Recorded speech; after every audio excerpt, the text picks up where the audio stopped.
Et bonjour à tous, bienvenue sur la chaîne de Callistas to the Moon, j'espère que vous allez bien. Aujourd'hui, nouvelle vidéo analyse technique sur le Bitcoin, votre top 8 des altcoins et les crypto-pépites, bien entendu les cryptos avec le plus fort potentiel explosif. On va voir tout ça en vidéo, et puis également les petits replays du live d'hier soir qui s'est passé sur Twitch.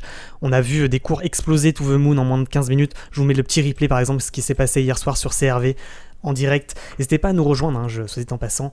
On est plus de 8000 maintenant sur Twitch, ça fait extrêmement plaisir. Je sais pas si vous vous rendez compte les trucs il s'est passé des dingueries hier soir sur Twitch. N'hésitez pas à nous rejoindre bien entendu. On débute également avec la prédiction qui a été validée hier soir sur Twitch par rapport à Rennes. On me dit sur Twitter, on me dit dommage tu nous as pas parlé du Rennes, il a pris 20%. Erreur stratégique, on avait parlé du Rennes hier soir avant d'aller se coucher vers 22h. Et je vous avais dit que pour moi il y avait un gros potentiel sur Rennes. Tout simplement, on va regarder le replay. Je pense qu'il va pas nous attendre d'ici à demain. S'il devait y avoir, si de pépites il devait y avoir, et si ça devait casser les lignes de tendance haussière là. On louperait le mouvement quoi. C'est maintenant quoi. On est sur le niveau. Après c'est une figure en vue 4 heures donc ça peut prendre toute la nuit quoi. C'est pour ceux qui... Voilà, le Rennes on en avait parlé hier soir. Effectivement hein, ça peut prendre toute la nuit et s'il y a cassure ça peut exploser. Effectivement 23%. Bravo à tous ceux qui ont fait ce trade hier soir avant qu'on aille se coucher sur Twitch. Je vous rappelle, on fait du trading et de l'analyse technique tous les soirs vers 20h, 20h30 sur Twitch. Et aujourd'hui, analyse technique, on va faire le point sur le Bitcoin, votre top 8 des altcoins et les crypto-pépites. On va voir où est-ce qu'on en est en commençant directement avec les remerciements. Merci à toutes les personnes qui ont liké la dernière vidéo, ça fait extrêmement plaisir. Puis je vous rappelle pour tous les nouveaux, vous avez des liens en description. Bybit et Binance, ce sont deux liens affiliés qui vous permettent d'avoir moins 10% sur vos frais d'achat et de vente de crypto-monnaies et vos frais de trading tout simplement. On débute également avec le rappel. Je vous rappelle que ce contenu n'est pas un conseil en investissement ni une incitation à acheter ou à vendre des cryptoactifs et que ce type d'investissement peut vous exposer à des risques de perte financière et que je ne serai en rien responsable en cas d'information erronée, incomplète, en cas de perte financière ou de manque à gagner financier. Voilà, puis je vous rappelle également que les crypto-pépites, c'est tous les matins sur Twitter. C'est là où je vous mets ma petite liste du jour, selon moi, avec les cryptos, avec les plus forts potentiels explosifs dans la journée. Je vous rappelle que ces pépites ne sont pas des conseils en investissement. On débute directement avec le Bitcoin. Hier, on s'était quitté sur le Bitcoin, je vous disais tout simplement... Pour rappel, hein, qu'on était sur une sorte de canal descendant sur le Bitcoin, et je vous avais donné l'information suivante, on était à peu près ici lors de la vidéo, pour ceux qui s'en rappellent, je vous avais dit si ça casse de manière confirmée le haut de canal, signal d'achat, on risque d'aller chercher les 47 000 $. Qu'est-ce qu'a fait le cours? Il a été chercher les 47 000 $. Même mieux, il a cassé les 47 000 $, on a hésité, vous le voyez ce matin, à poursuivre le mouvement, on a confirmé qu'on n'est pas repassé en dessous des 47 100 $ pour être précis, et là on repart. Là on repart sur le Bitcoin. Pour moi, effectivement, si je devais donner un niveau, selon moi, à ne pas casser, il ne faudrait pas retomber, selon moi, dans la journée, en dessous des 46 700 $. Donc pour le moment, il y a reprise de la hausse. Hein. Vous l'avez compris, on casse ici, vous le voyez en vue 4 heures, une résistance importante que je vous avais donnée hier en vidéo YouTube. Hop.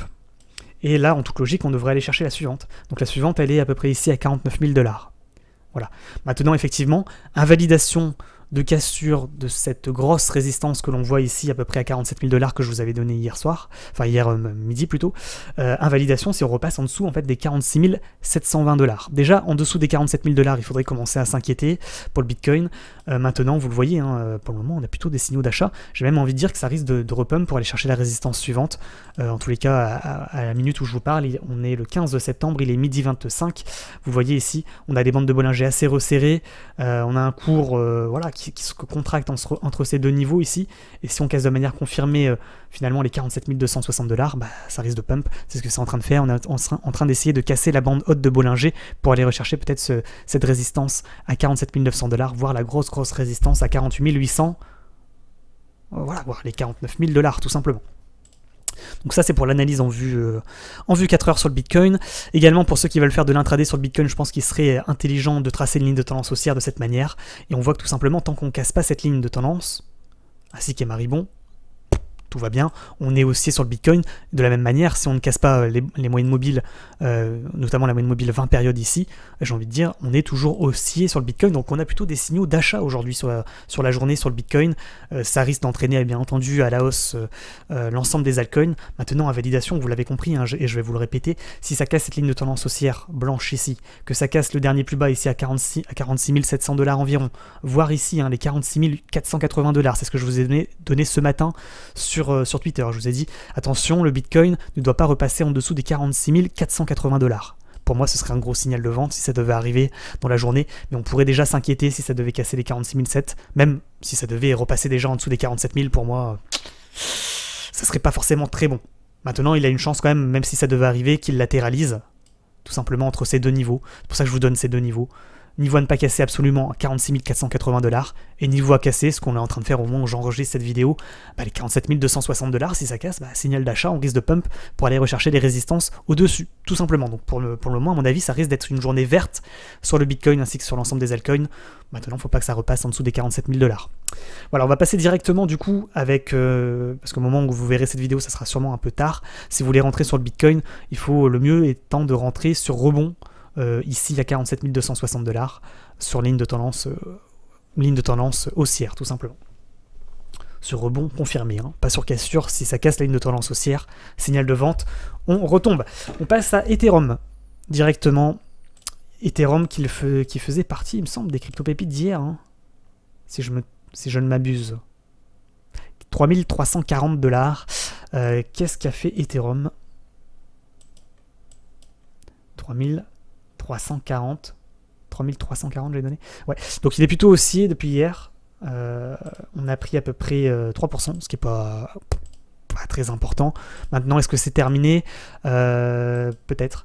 Je pense que s'il casse de manière confirmée les 3440 $, 3440 $ et non pas les 3340, les 3440 $, ça voudrait dire qu'on casse, vous voyez ce rectangle, ce range à la hausse, signal d'achat, pouf, on risque de pump pour aller rechercher les 3565 $, et puis après les résistances suivantes que vous voyez sur le côté.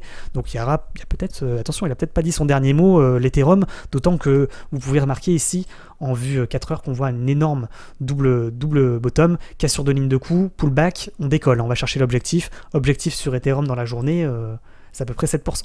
Donc objectif à peu près ici selon moi à 3700 $, tout simplement. Donc pour le moment pas d'invalidation sur l'Ethereum, hein. Voilà, 3330 $, je vous le rappelle, c'était le niveau d'hier, 3340, on n'est pas repassé en dessous, pour le moment pas d'invalidation de la pépite, hein. Pas terminé, hein, pour le moment Ethereum. Voilà, on va passer à la crypto suivante, le NIR. Le NIR que je vous ai mis en crypto pépite hier, que je vous ai remis en crypto pépite aujourd'hui, à nouveau. On va faire le point sur le NIR, bien entendu. Le NIR, hier, je vous avais donné le niveau suivant.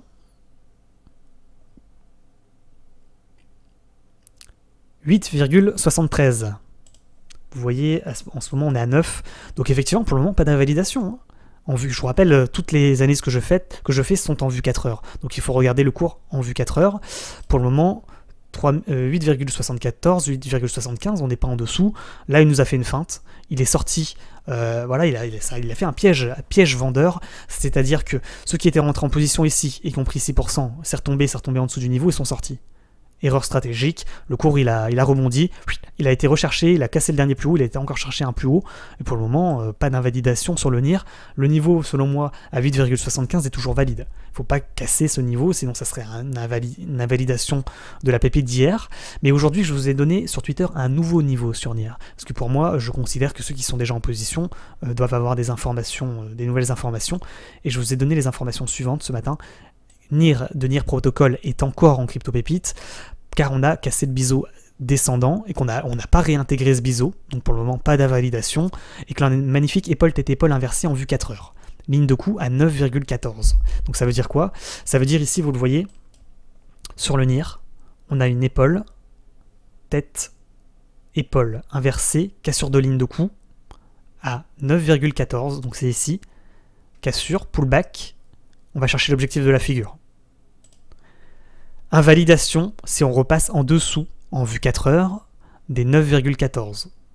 Mais en réalité, il peut très bien retomber ici sur le point d'hier à 8,74, nous faire une sorte de triangle, vous voyez, remonter, retenter la cassure de la ligne de coup à 9,14 pour aller ensuite pump. Donc pour le moment, le NIR, moi, voilà, je vous donne le niveau à 9,14 parce qu'il faut bien donner un niveau qui correspond finalement à la ligne de coup, mais je vous le rappelle, il faut suivre l'analyse et le cours en vue 4 heures, et si on regarde en vue 1 heure comme on est en train de le regarder actuellement, la bougie clôture dans 1 heure et 30 minutes, pour le moment il n'y a pas d'invalidation sur NIR, hein. Il faut attendre la clôture de la bougie pour invalider la figure chartiste d'épaule tête épaule inversée. Voilà. Donc maintenant, je vais même être plus précis, je pense que NIR est toujours en crypto pépite tant qu'il ne casse pas sa ligne de tendance haussière que vous voyez ici. Voilà, ligne blanche.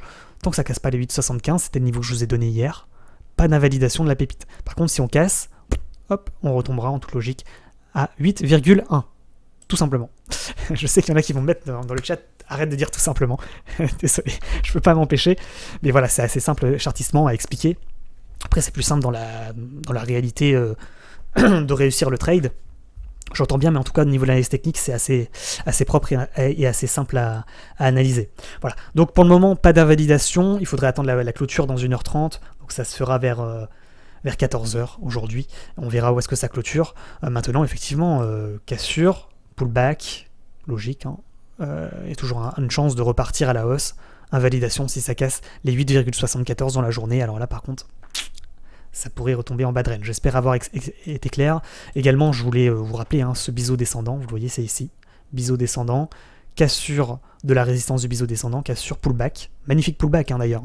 Si vous remarquez, cassure, pullback, où est-ce qu'on mèche, où est-ce qu'on s'arrête? Tout pile sur la résistance qui est devenue support. Donc c'est un pullback validé assez parfait chartistement en vue 4 heures. Si vous n'avez pas compris pourquoi ça rebondit là, moi je l'explique chartistement en disant voilà, cette ligne de tendance baissière correspondant à la résistance du biseau descendant s'est transformée en support et elle a servi de support au cours sur lequel le cours s'est appuyé pour rebondir suite à son pullback. Cassure, pullback, on rebondit, on va recasser le dernier plus haut. Là on casse la ligne de tendance baissière de l'épaule tête-épaule, enfin de la ligne de coup de l'épaule tête-épaule, inversée, cassure, pullback, on redécolle. Invalidation, si cassure de ligne de tendance haussière, on risque de retomber en bas de range. Voilà, tout simplement. J'espère avoir été clair sur le NIR. Il n'y a rien d'autre à ajouter. Si on va me demander les objectifs de cours, les objectifs de cours, si ça casse de manière confirmée, premier objectif c'est celui-là, 9,72. Deuxième objectif c'est celui-là, selon moi c'est le plus probable, à 10,37. Et puis bien entendu, après c'est l'objectif de l'épaule tête-épaule inversée. Par contre, l'objectif du biseau, je vous rappelle, c'est la TH. Voilà, c'est les 11,87. Donc j'ai pas changé au niveau de l'analyse, ça n'a pas changé par rapport à hier. Je vous rappelle, c'est une figure en vue 4 heures, ça peut prendre plusieurs heures, voire plusieurs jours pour arriver. Maintenant, tant qu'on casse pas les 8,75, il n'y a pas d'invalidation particulière sur NIR. Voilà, j'espère avoir été clair et complet. On passe au Matic. Matic, cassure de ligne de tendance baissière. Je pense qu'on avait donné l'information hier sur la vidéo YouTube. Cassure, on va chercher l'objectif. Objectif, c'est quoi? C'est ce que je vous avais dit hier, c'est le haut de range, à 8%, plus 8%. Donc là, pour le moment, vous voyez, petit à petit, on y va. Pour ceux qui sont patients, logiquement, on devrait aller chercher effectivement au moins cette résistance à 1,36, voire ici à 1,37. Si cassure du haut de range, signal d'achat, cassure, pullback, on décolle, tout simplement. Maintenant, il y a également une possibilité, je vous le rappelle, trading sur range. Une fois qu'on est en haut de range, qu'est-ce qu'on fait? On va chercher le milieu de range, voire le bas de range. Donc attention, s'il devait y avoir rebond confirmé à 1,37, ce serait du coup un signal de vente. Le ADA Cardano. ADA Cardano, en vue journée. Hier, je vous avais dit que pour le moment, on est en bas de range. Tant que ça ne casse pas le bas de range des 2,37, 2,38 environ, pas de signal de vente. Pour le moment, il y a toujours une chance de rebond. Maintenant, je vous le rappelle, si ça casse de manière confirmée ici les 2,38 signal de vente, on risque de retomber ici à 2,19. Maintenant, si on veut être plus précis par rapport à ADA Cardano pour savoir quand est-ce qu'il faut finalement rentrer en position, je ne peux pas vous le donner en fait. Non, je ne vais pas me risquer à cela. Je pense que là, il faut espérer tout simplement que ça rebondisse en bas de range pour aller chercher le milieu, voire le haut de range. Voilà. Il ne faut pas que ça casse, bien entendu, les 2,37. Je ne peux pas vous donner d'objectif précis parce que je pensais que là, on allait avoir une sorte de ligne de tendance baissière, mais je ne la vois pas forcément en vue 4 heures. Je suis un peu ennuyé. C'est pas impossible que ça range pendant plusieurs jours, là, le ADA Cardano, à peu près entre ces niveaux. Il va falloir être patient, je pense. On verra bien. Le VeChain. Le VeChain que je vous avais mis également en crypto pépite hier, avec le niveau suivant. 14 septembre, c'est ça? Ouais, c'est ça. 0,116, 0,116, cassure confirmée des 0,116. Ici, je vois cassure, pullback. On décolle 2% seulement pour le moment. Objectif de la journée, les 0,122, 7.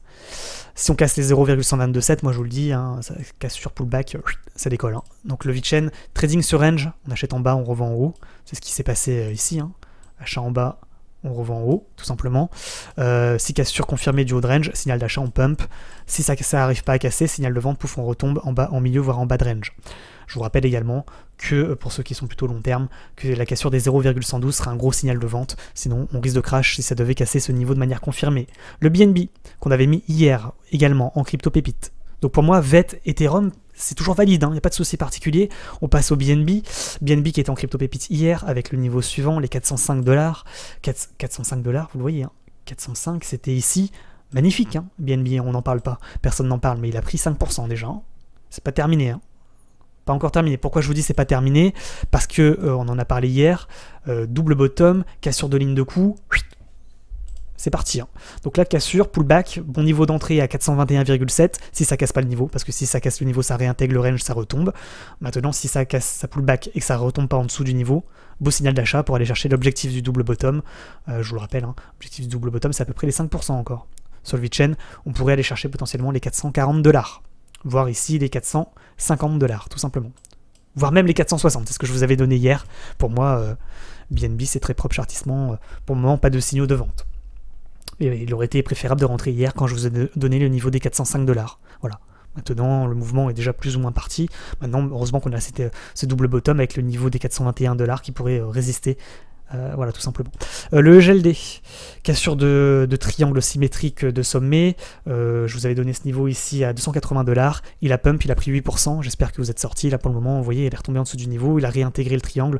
Pour le moment, c'est plus trop valide. Voilà, c'est un trade rapide, simple, efficace. Pour ceux qui ont réussi à rentrer sur ce trade, pour le moment, le EGLD, moi, je le vois comme ça. Hein. Je le vois en range, hein, tout simplement. Entre 251 $, 296 $. Donc, milieu de range à peu près ici, je pense. Tac, 273 $. Donc, trading sur range. Hein. On achète en bas, on revend au milieu, voire en haut. Une fois qu'on est en haut, on vend pour acheter au milieu, voire en bas. Cassure de haut de range, signal d'achat. Cassure de bas de range, signal de vente sur le EGLD. Donc, pour le moment, plutôt latéral au niveau de la tendance, le EGLD. On passe à Solana. Solana, je vous avais dit, pour moi, c'est une petite catastrophe depuis quelques jours. Pour le moment, pas de signaux d'achat particulier, le Solana. Ça serait peut-être un range, effectivement, bon niveau d'entrée à 152 $ pour essayer de revendre à 170 $, voire ici à 184. Pour le moment, il faudrait attendre, je pense, la cassure confirmée des 165 $ pour potentiellement repartir à la hausse et aller rechercher les résistances que vous voyez sur le côté de l'écran. C'est pas impossible qu'il y arrive et qu'il le fasse dans la journée, surtout que vous le voyez ici, on a un magnifique double bottom, si cassure de ligne de coup des 170 $, cassure pullback, on décolle hein, sur le Solana. Pour le moment, c'est pas du tout confirmé, il faut vraiment attendre, être patient et attendre peut-être les 170 $, la cassure des 170 $ de manière confirmée. Le XRP, alors XRP, moi je vous le dis, hein, hyper bullish, hein, hyper... Ceux qui ne comprennent pas, ça veut dire hyper explosif.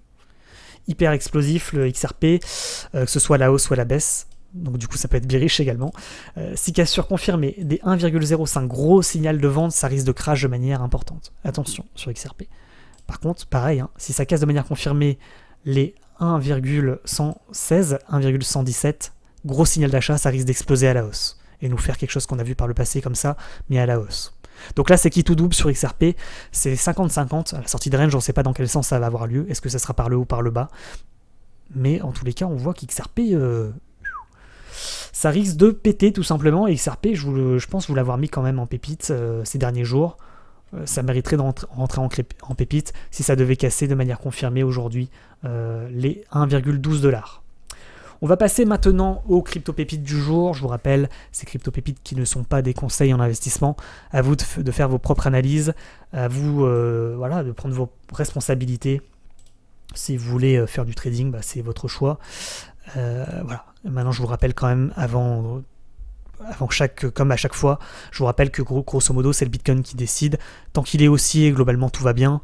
Dès qu'il est baissier, il faut commencer à s'inquiéter. Pour le moment, vous voyez, hein, dans la journée, on avait des signaux d'achat. Donc, les crypto-pépites, bah, ça peut être intéressant. On va passer directement aux crypto-pépites dont je ne vous ai pas parlé aujourd'hui, mais dont je voulais vous parler. Donc, je vous les ai préparés. Le Walton, pas de chance, déjà, entre le moment où je commence la vidéo et maintenant, c'est un peu chiant, il a un peu décollé. C'est pas grave, je vous le dis quand même. peut-être une opportunité d'entrée à 1,12 pour aller rechercher une explosion du cours sur Walton. Maintenant, il ne faut pas que ça repasse en dessous des 1,07. Je voulais vous donner ce niveau, 1,07. Loupé, j'aurais dû vous le donner sur Twitter pour plus de réactivité. Mais voilà, pour niveau d'entrée 1,07 si ça ne repasse pas en dessous de ce niveau, ou sinon pour ceux qui veulent tenter le coup également, les 1,12, pourquoi pas également, tant que ça casse pas également ce niveau, que ça repasse pas en dessous du niveau. Le Rennes, on en a déjà parlé, c'est plus valide, hein. C'était la crypto pépite d'hier soir. Je voulais vous parler également du CRV. Là par contre on a un petit peu peut-être loupé le mouvement, néanmoins c'est pas impossible qu'il retombe un petit peu, qu'il nous fasse un vrai pullback, pour pourquoi pas rentrer en position sur CRV. Vous voyez ici, tac, tac, tac. S'il casse de manière confirmée peut-être effectivement les 2,9 et qui repasse pas en dessous de ce niveau, il peut peut-être repartir le CRV. Pour le moment ça ressemble à une cassure de ligne de tendance haussière, pullback pour mieux drop, attention il risque de retomber à 2,69, pas être naïf sur cet éventuel crash. CRV c'est un peu ennuyeux hein, quand même. Je voulais vous parler également du fil, potentiel crypto pépite s'il devait casser de manière confirmée dans la journée les 86,90, et s'il repassait pas bien entendu en dessous de ce même niveau. Il faut absolument pas qu'il repasse en dessous du niveau, sinon ça invaliderait la pépite, mais vous le voyez, hein, énorme rounding bottom, cassure de ligne de coup, cassure pullback, on risque de décoller. Donc le fil potentiellement, il y a peut-être un coup à jouer. 87 $ environ, seuil psychologique des 87 $, niveau qu'il faut réussir à casser et en dessous duquel il ne faut pas repasser. Le océan, c'est pareil, océan, vous le voyez, hein, énorme double bottom, cassure de ligne de coup, c'est pour bientôt. Donc si vous voyez cette vidéo qu'il n'a pas encore cassé les 0,84,5, belle opportunité sur Océan, ça rentre dans les crypto-pépites aujourd'hui, il faut que ça casse ce niveau et que ça ne repasse pas en dessous. Donc pour moi, ça rentre dans les crypto-pépites. Pareil, le haillon, s'il casse les 0,183, belle opportunité, cassure de haut range, signal d'achat, pouf, ça risque de pump. Bien entendu, il ne faut pas que ça repasse en dessous des 0,183 pour ne pas invalider la pépite. Pareil, le bec, je voulais vous en parler, 2,134. Si cassure confirmée de ce niveau et que ça repasse pas en dessous de ce même niveau, beau signal d'achat, ça peut être de la pépite. Pour moi c'est pareil, c'est très intéressant. Le MTL potentiellement, vous le voyez ici, peut-être que ça serait ici le niveau 3,465, belle opportunité également sur le métal, ça risque d'exploser to the moon avec un magnifique double bottom, cassure de ligne de coup, ça risque d'exploser. Donc je vous redonne le niveau, les 3,46, niveau au-dessus duquel il faut réussir à passer et en dessous duquel il ne faut pas repasser pour ne pas invalider. Je voulais vous parler également du Chainlink, mais je vois qu'il nous attend pas, le Chainlink. Dommage. Belle opportunité d'entrée, ce serait ici, 30,80. Faut pas que ça repasse en dessous de ce niveau, mais c'est pareil, bande de Bollinger assez resserrée, cassure du dernier plus haut, cassure de la résistance, ça risque d'exploser le Chainlink. Dommage. EOS. Je vais vous le mettre sur Twitter, de toute façon vous verrez la vidéo, je vais vous rajouter toutes ces pépites potentielles sur Twitter avant que la vidéo ne tombe, parce que le temps qu'elle est upload. Les 4,945, si ça casse ce niveau, potentiellement ça peut exploser également le EOS, un peu moins bien que les autres, mais il y a peut-être une opportunité. Pareil pour le STMX 0,034, bon niveau d'achat si ça devait casser, ça pourrait péter. Pareil pour le Litecoin, hein, on parle du Litecoin, voilà, les fake news, les machins, mais effectivement, s'il casse pour moi les 185 $, il peut repartir, il peut nous refaire une Litecoin. Ce qu'il a fait par le passé, il peut exploser à la hausse. À ne pas négliger Litecoin dans la journée, niveau des 185 à surveiller et en dessous duquel il ne faudra pas repasser. Le CHZ, je vais vous donner ce niveau à 0,354, peut-être pas pour tout de suite, mais à surveiller dans les jours à venir. L'Ethereum classique, s'il casse l'Ethereum classique, il a déjà cassé son canal descendant à la hausse, beau signal d'achat, faudrait pas qu'il repasse en dessous des 57,90, objectif de cours à 60 $, s'il casse 60 $, beau signal d'achat, ça risque de continuer le mouvement. Le BZRX, on en a parlé ce matin, je vous l'ai mis en crypto pépite ce matin, effectivement vous le voyez, hein, pas de problématique particulière à peu près, voilà, pour ceux qui seront réussi à rentrer, ils ont déjà pris 4%, c'est parti, BZRX. Ça décolle, hein. Énorme double bottom, cassure de ligne de coup. Je vous ai donné le niveau des 0,32,8 sur BZRX. Le NIR, on en a parlé tout à l'heure, allez voir la vidéo pour voir les informations. Je voulais vous parler également peut-être du VTHO, effectivement, s'il casse de manière confirmée les 0,1. Ça peut être intéressant. Le SFP, c'est la pépite du jour également. S'il casse de manière confirmée les 1,21. 1,21, vous le voyez, on est en train de tester le niveau. Potentiellement, double bottom, cassure de ligne de coup, bande de Bollinger assez resserrée, ça peut exploser. Donc, je réitère, 1,21, niveau à casser et en dessous duquel il ne faut pas retomber. Le Rune, XMR, je voulais vous en parler également avec le niveau des 266,6. Le AVAX, niveau des 55,56. XTZ, on a un peu loupé le mouvement, mais si vous voulez rentrer les 7,17, ça serait un bon niveau d'entrée. Mais bon, il y a déjà plus ou moins pump. Le Atom, c'est peut-être pas terminé. le ARDR, ARDR, hein. ARDR c'était la crypto pépite d'hier, etc. Je vous l'ai répété 15 fois, ARDR, c'est pour maintenant peut-être. Hein. Les 0,3436. Niveau à surveiller, bande de Bollinger assez resserrée, ça va être assez explosif. Je vous l'ajoute dans les crypto pépites du jour, bien entendu, je l'ai pas remis, mais pour moi ARDR, très bullish. Hein. Peut-être la pépite de la journée. Hein. Le Rune. XTZ, on a fait le point. Atom, on l'a fait. Le Lit, ok, c'était hier. Le Mina, bon, il retombe un peu. Iota, le Rêve. Rêve potentiellement s'il casse de manière confirmée ici les 0,228. Le Rune, effectivement, s'il casse de manière confirmée les 9,36, il peut aller chercher l'objectif du double bottom, qui est sur de haut range. Il n'y a que des pépites aujourd'hui. Hein. Il y a beaucoup de pépites aujourd'hui, il va falloir faire un choix. En tous les cas, voilà, vous avez tous les niveaux et toutes les cryptos, selon moi, qui sont les plus intéressantes dans la journée. Je vous rappelle que c'est pas un conseil d'investissement, c'est à vous de prendre vos décisions d'achat et de vente, de surveiller vos cours et de surveiller les niveaux que je vous ai donnés. Voilà, après c'est vous et votre chance, c'est le marché qui à la fin décide. N'oubliez pas de me rejoindre sur Twitter, c'est là où je vous mets les crypto pépites. Je vais vous faire d'ailleurs un tweet dès maintenant pour vous partager les nouvelles crypto pépites que je viens de vous donner en vidéo YouTube. Et puis vous voyez, Bitcoin, hein, pas de problématique particulière tant qu'il ne repasse pas en dessous des 47 100 $ pour le moment. C'est parti, hein, le Bitcoin, des gros signaux d'achat pour le moment. Voilà, n'oubliez pas de liker la vidéo, de vous abonner, d'activer la cloche, ça fait extrêmement plaisir. Merci à tous ceux qui nous ont rejoints. On est plus de 17 000 maintenant sur la chaîne. Ça fait extrêmement plaisir. Je vous rappelle que c'est sur Twitch qu'on fait du trading en direct et de l'analyse technique. J'analyse l'ensemble de vos crypto-monnaies. Puis des fois, effectivement, avant d'aller se coucher, on donne des crypto-pépites pour la nuit, tout simplement. Donc n'hésitez pas à nous rejoindre. Je vous mets comme d'habitude le lien en description. Puis je vous rappelle également, c'est sur Telegram que je vous mets des alertes, tout simplement, et des analyses un peu plus pointues. C'est sur Twitter qu'il y a les crypto-pépites. Je vous l'ai dit et je vous le répète. Et puis enfin, le Discord, hein, c'est là où on fait de l'entraide sur le trading crypto-monnaie, avec les salons trading débutants, initiés, confirmés, et toutes les questions que vous pouvez vous poser, vous les posez dans ce channel Exchange Questions, tout simplement. On va s'arrêter là. Bonne journée à tous, bon trading à tous, et puis à demain pour une nouvelle vidéo YouTube. Allez, ciao ciao.